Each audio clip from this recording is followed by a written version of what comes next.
And some additional thoughts on landscaping.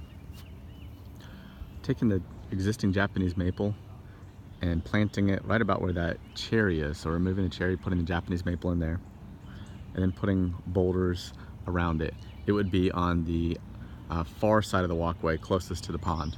When I say boulders, we're talking about potentially putting in a wing wall here, and that wing wall is going to be granite boulders, you know, about 2 feet in size, a very natural rustic look, and adding more boulders in and around the existing pond.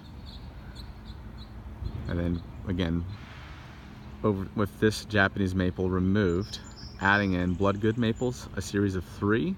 So we'd have 1, 2, 3, and in between the second maple, 1, 2, there would be again large boulders, 3 of them, and a whole series of liriope, variegated, just to have this mass planting of texture, color, picking up more mass planting of liriope here, more mass planting of liriope over on the corner where 2 bottle brush buckeyes would be. Boxwoods would be between the home and the walkway, and the boxwoods would be in a kind of a half moon arc, similar to the concept of this half moon arc for the wall. But importantly, it gives us space to put 3 limelight hydrangeas behind the boxwoods, and then liriope in between. Not mass planting, but single planting there.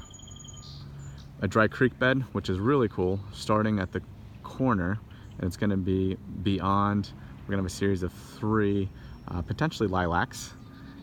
So that creek bed will be behind it, meandering in front of the bloodgood maples, and then down the hill. Purpose of that is, one, visual concept of tying into the pond. It looks like that pond goes underneath the porch, picks back up over here, and goes out to the yard. So it'd be really a natural rustic look, but also to help with the drainage. So that way we'll have to scrape that all out, and that gets all the water out of there. You still probably have some issues that will need to be addressed, but it's really helping, going in the foot in the right step.